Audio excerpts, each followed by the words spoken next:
নমস্কার বন্ধুরা, এখন চলে এসেছি আজকে রাতে একটা ডিনার করব, আর সেটা হচ্ছে এগ মালাইকারি। আহ, আমি কিভাবে করি এই এগ মালাইকারিটা, তো তোমাদের সঙ্গে সেটাই আমি শেয়ার করব। এটা কিন্তু খেতে দারুণ হয়। আজকে অনেক দিন পর বানাতে চলেছি, কেননা আমার মেয়ে বললো যে মা অনেক দিন এগ মালাইকারি করো না, তো করো। আর আমার কাছে নারকেল দুধটা ছিল। আর এইখানে আমি একটা বিশেষ উপকরণ আমি ইউজ করব, তো সেটাও তোমাদের সঙ্গে শেয়ার করব। তার ফলে এর টেস্ট, এর গন্ধ, এর মানে সবটা কিন্তু দ্বিগুণ পরিমাণে বেড়ে যাবে। তো সঙ্গে থাকো তোমরা, আর দেখতে থাকো আমি এই এগ মালাইকারিটা কিভাবে বানাই। তো চলো শুরু করা যাক।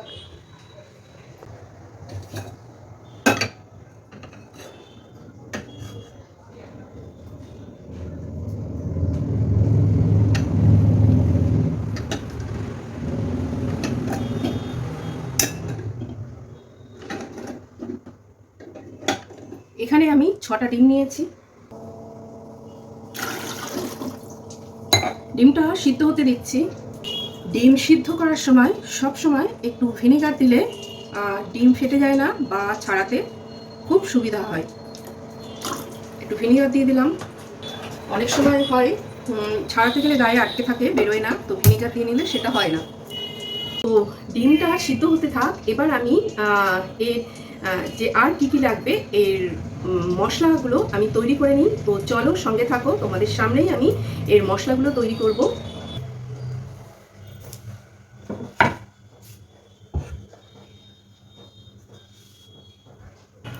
এখানে আমি নিয়েছি একটা টমেটো, আর একটা বড় সাইজের পেঁয়াজ, আর একটা ছোট সাইজের পেঁয়াজ। তো চলো কাটার আগে এগুলোকে একটু ধুয়ে নিই ভালো করে।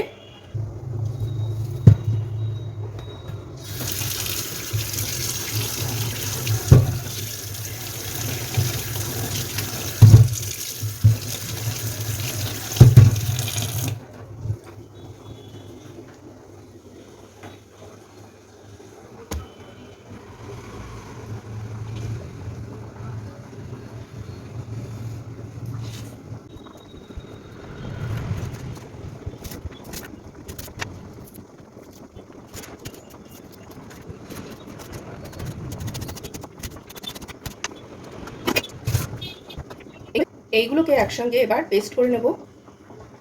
একসঙ্গে এতগুলো বোধহয় হবে না, তা আমি অর্ধেক অর্ধেক করে করছি।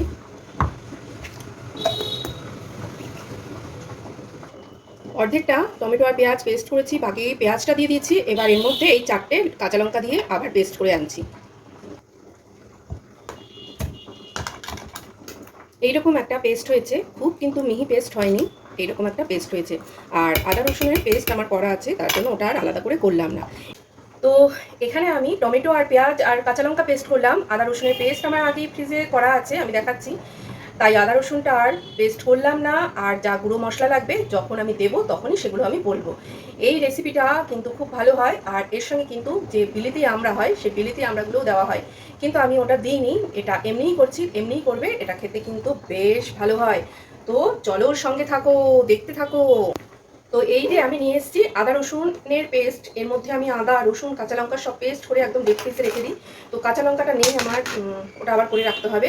এই দেখো, দেখে বুঝতেই হয়তো পারছো এটা হচ্ছে আদা, এটা হচ্ছে রসুন। তো এইগুলো বের করে রাখবো না, বের করে রাখলে না নরম হয়ে যাবে, আর এর মধ্যে থেকে বের করতে অসুবিধা হবে। কিন্তু বের করে রেখে দিলেও হয়, বের করে রেখে দিই, রেখে একটা পাত্রে রাখি বের করে।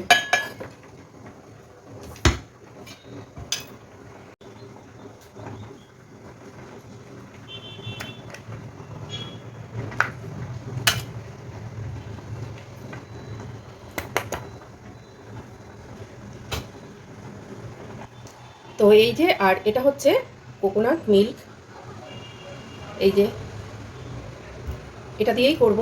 তো চলো। তো ডিমগুলো আমি ছাড়িয়ে নিয়েছি, এবার ডিমের গাগুলো একটু কেটে নেব।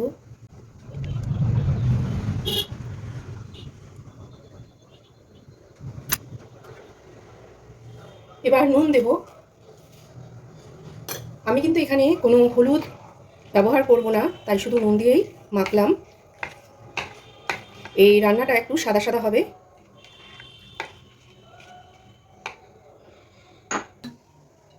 এখানে প্রথমে অল্প সর্ষের তেল দিলাম। সর্ষের তেলটা গরম হতে থাক। ডিমগুলো এবার ভেজে নিচ্ছি।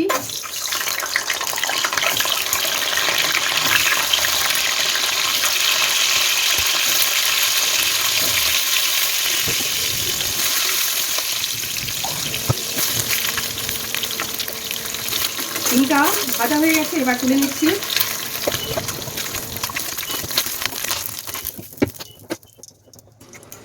এখানে সর্ষের তেল আছে, সর্ষের তেলের সঙ্গে আমি একটু এই দেখো এই কোকোনাট অয়েল যেটা রান্নার সেটা ইউজ করব।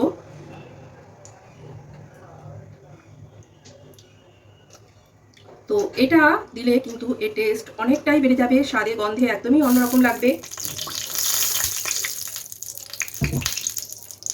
এবার আমি এখানে বড় একটা এরকম দারচিনি ফোড়ন দিচ্ছি।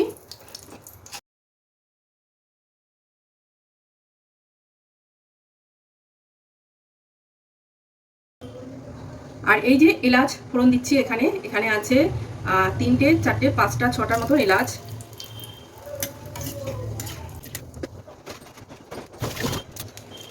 আর দিলাম এই যে তেজপাতা। এই নারকেল তেলটা দেওয়ার জন্য কি সুন্দর একটা ফেনা ফেনা হয়ে উঠেছে।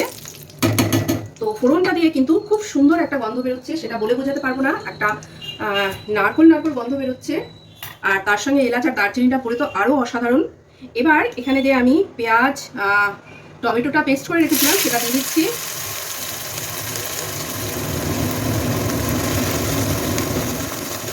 আর তার সঙ্গে যে নারকেল তেলের যে একটা অদ্ভুত গন্ধ বেরোচ্ছে সেটা আমি তোমাদের সামনে শেয়ার করতে পারছি না।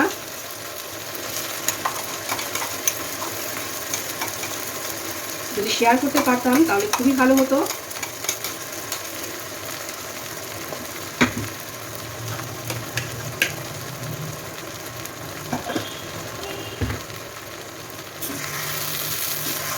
তো এটা একদম লো ফ্লেমে পেঁয়াজ আর টমেটোটা আমি ভাজা হতে দেবো।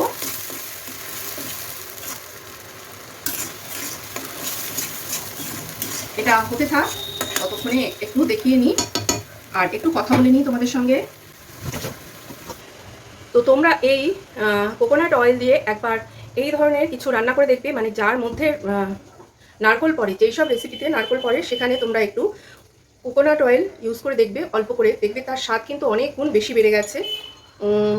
তো এটা আমি শিখেছি আমার এক বন্ধু পৃথার রান্নাঘরে, পৃথার কাছ থেকে শিখেছি। ওর রান্নায় মানে যেগুলো এই ধরনের রান্না যে নারকোল ঠারকোল ইউজ হয় সেই রান্নাতে কিন্তু ও নারকোল তেল ইউজ করে থাকে। তো ওর কাছ থেকেই শিখেছি। ওর চ্যানেলে যেও খুব ভালো ভালো রেসিপি করে ও। আর আমি কালকে তন্দ্রা ব্লগের তন্দ্রার একটা ভিডিও দেখলাম, যেখানে তন্দ্রা বং জয়শ্রীকে নিয়ে করেছে। তো ভিডিওটা দেখে আমার ভীষণ ভালো লাগলো। আমি তারপরে বং জয়শ্রীর চ্যানেলে গেলাম, গিয়ে দেখলাম ভিডিওটা, যে ওর মেয়ে ক্যারাটেতে বেশ টপ 10 মেডেল পেয়েছে। তো আমার ভীষণ ভালো লাগলো যে মেয়েটা একটা সিঙ্গেল মাদার হয়ে যে দুটো বাচ্চাকে সুন্দরভাবে মানুষ করছে। তো তার জন্য অনেক শুভেচ্ছা, অনেক শুভকামনা আর অনেক ভালোবাসা। জয়শ্রী, তোমার মেয়েদেরকে তুমি অনেক ভালোভাবে মানুষ করো, অনেক সুন্দরভাবে মানুষ করো, আর বড় হয়ে ওরা তোমায় খুব মানে তুমি একজন প্রাউড মা সেটা বলতে পারবে। আর তোমার মেয়েরাও বুক ফুলিয়ে প্রাউডলি বলতে পারবে যে তুমি ওদের মা। তো ভীষণ ভালো লাগলো। তোমরা যারা দেখোনি তারা দেখতে পারো। ওর বড় মেয়েটা খুব মিষ্টি একটা মেয়ে, ছোটো মেয়েটাও খুব মিষ্টি একটা মেয়ে। বড় মেয়ের নাম প্রজ্ঞা, ছোটো মেয়েটা হচ্ছে আরাধ্যা। ও ক্যারাটেতে টপ 10 মেডেল পেয়েছে। তো এইভাবেই এগিয়ে যাও শোনা, তোমরা খুব ভালো থেকো, জীবনে অনেক বড় হও। তো এই হলো। তো চলো এবার দেখতে থাকি যে পেঁয়াজ আর টমেটোটা কত দূর এগুলো, মানে ভাজা তো হতে দিয়েছি, কম আঁচ করে দিয়েছি, ওরা তো ভাজা হতেই থাকবে। যে ওদের এটা আছে যে আমাকে তো কমিয়ে দিয়েছে আজ, এবার আমরা হতেই থাকি, কিন্তু সে করলে তো হবে না। ওদের হাতে ওদেরকে ছাড়লে চলবে না, আমাকে ওদের লাগামটা ধরে থাকতে হবে। কখনো একটু আঁচ বাড়াতে হবে, কখনো একটু কমাতে হবে। যদি আমি একদম ছেড়ে দিই তাহলে তো ওরা ওই সারাদিনের নামে চললো, সারাদিন না এখন রাত, সারা রাতের নামে চললো, আমাদের আর খাওয়া হবে না হয়তো। দেখি কতটা কি হলো। এখনো সময় লাগবে হতে। আমি যাই, গিয়ে একটু, দেখছো তো কেমন ঘেমে জমে গেছি, গিয়ে একটু হাওয়াতে বসি, ততক্ষণে ও একটু ভাজা ভাজা হতে থাক। তার গ্যাসটা কমিয়ে দিয়ে একটু রেস্ট নিয়ে আসি। এবার আমি এই আদা আর রসুনের পেস্ট সেটা আমি দিয়ে দেবো এর মধ্যে। দিয়ে 2 মিনিট একটু লো ফ্লেমে ভাজাভাজি বা নাড়ানাড়ি করে নেব। আমি এবার ইউজ করব, এখানে প্রথমে দিচ্ছি 1 চামচ মতন জিরে গুঁড়ো, আর এখানে দেব 1 চামচ, মানে ছোট চামচের 1 চামচ মতন, সব আন্দাজে আমি দিলাম, ধনে গুঁড়ো। আর এখানে আমি পরিমাণ মতো নুন দিচ্ছি, দিয়ে একটু জল দেব, দিয়ে এটাকে একটু গুলে নেব, কেননা হলুদটা দেব, খুব সামান্য হলুদ দেব। হলুদ আমি এটায় হলুদ পড়ে না, কিন্তু আমি যেহেতু হলুদ ছাড়া রান্না একদম করি না, তার জন্য খুব সামান্য আমি একটু হলুদ দেব।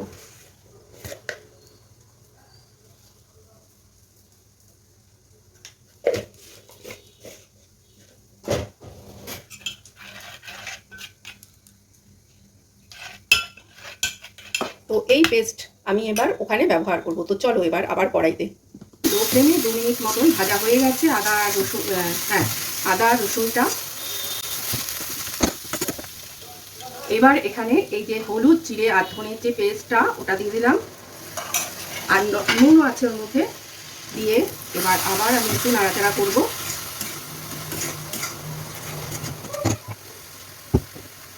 আর এখানে আমি চিনি দিচ্ছি, যেহেতু এটা মালাইকারি হবে সেহেতু একটু চিনি দিতে হবে। এবার এটাকে শুধু কষিয়ে যাও, লো টু মিডিয়ামে রেখে সুন্দর করে কষাতে হবে। কষাতে কষাতে যখন এর থেকে কাঁচা গন্ধটা চলে যাবে, তো এটা কষানো হয়ে গেছে, দেখতেই পাচ্ছ সুন্দর তেলটা ছেড়ে গেছে। এবার খুব সামান্য জল দেবো, কেননা এটা আমি পুরো নারকেল দুধ দিয়ে করবো। খুব সামান্য আমি জল দিলাম। আর এখানে আমি এই নারকেল দুধটা ইউজ করছি, কোকোমামা কোকোনাট মিল্ক। এটা আমি প্রথমবার আনলাম, জানি না কেমন হবে, তো দেখি, কেননা কখনো আমি এইরকম প্যাকেট নারকেল দুধ দিয়ে আমি করিনি। তো দেখি, বাহ, বেশ ক্রিম আছে কিন্তু।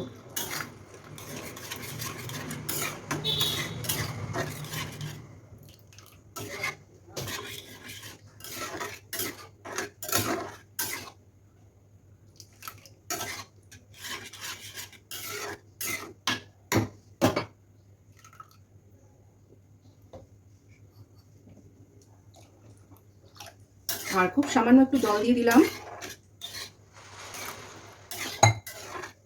এবার একটু নুন মিষ্টিটা টেস্ট করে দেখি।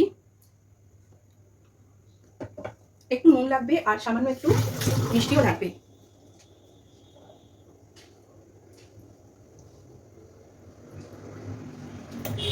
এবার গ্রেভিটা ফুটে ওঠা পর্যন্ত একটু অপেক্ষা করি।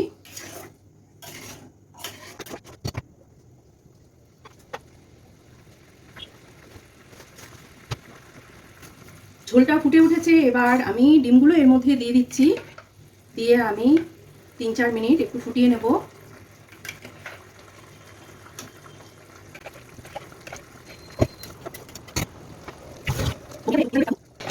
তো 4 মিনিট ধরে ডিমটা ফুটছে,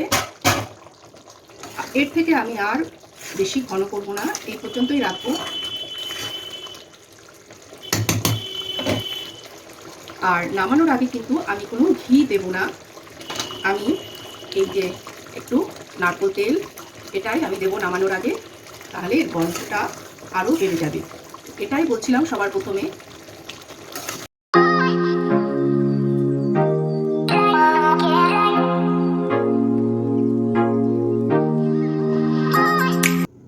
এই হলো আজকের এগ মালাইকারি। তো তোমরা অবশ্যই করে দেখো, দারুণ টেস্টি একটা রেসিপি। এই এগ মালাইকারি যেমন গরম ভাতে ভালো লাগবে, তেমনি ফ্রাইড রাইসেও ভালো লাগবে, আর পরোটার সঙ্গেও অসাধারণ লাগবে। তো এই হচ্ছে আজকে এগ মালাইকারি। আজকের মতন টাটা বন্ধুরা। ভিডিওটা ভালো লাগলে লাইক করো, কমেন্ট করো, আর সাবস্ক্রাইব অবশ্যই করো। আবার অন্য আরেকদিন আরেকটা নতুন ভিডিও নিয়ে তোমাদের সামনে হাজির হব।